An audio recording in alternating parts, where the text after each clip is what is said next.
we finally made it to law number 10. And this is the one I've been telling you guys is it's the most important one of them all, which is always be willing to walk away. Now, everything I've said in the previous 9 laws are all fine and good. And if you live by them and implement them, you will likely correct the majority of the problems and have an amazing marriage. But there will be some women who are, shall we call them, unsavable, uncoachable, stubborn, not worth it, whatever you want to call them. When you have done everything necessary and required on your end, and you have showed up with the proper masculine frame, and yet your wife still shows zero interest in making any effort on her side, you may just have to show and play your ultimate trump card, which is to end the marriage. Unfortunately, divorce always has to be on the table. You always have to be willing to walk. Think about this. We all know that gut punch that we feel when we hear this sound and see those lights in the rearview mirror. I mean, it even happens to me, and I'm married to a cop. And I still get that gut punch when I'm being pulled over.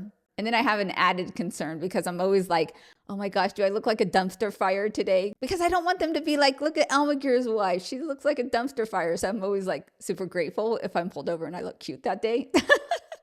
But why do we not speed? Because we don't like the financial consequences of what happens if we get caught. That ticket, that financial punishment is expensive. So it's the consequences of poor behavior that guide us to act in the way that we do.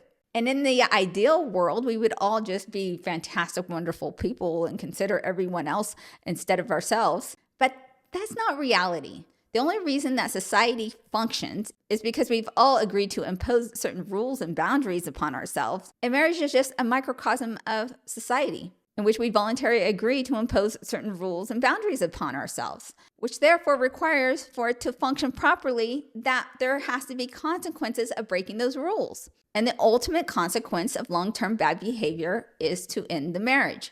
And there should be a ton of grace extended on both of your parts, as we're all just human and therefore highly flawed. But a woman who has repeatedly shown that she is unwilling to uphold the marriage contract and who is uncoachable and disagreeable, and there's no hope in sight, the loving thing to do for yourself and for her is to leave. We all have the right to choose how we behave, but we do not have the right to escape the consequences of that behavior. And some of you guys have absolutely just refused to entertain the idea of putting divorce on the table.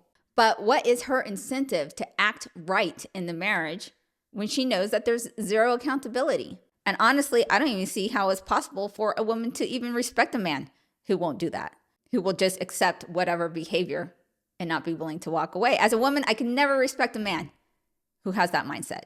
It's the boundaries that a man creates that a woman is attracted to. It's not the man, it's the boundaries.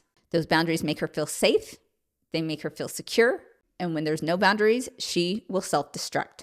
A woman has to respect you to love you. And it is impossible for a woman to love a man who doesn't even respect himself. She can act in any rotten manner whatsoever, and he won't do anything about it. Now, this does not mean that you have to constantly be threatening or trying to make things into a dictatorship, but there has to be some kind of underlying knowing within her soul that you will leave if necessary. And not only does she need to know this, but that idea of you leaving freaks her out. Because the idea of you leaving might actually sound attractive to her. So that wouldn't work. So that boundary, the ultimate consequence, the trump card of being willing to walk away has to always be there.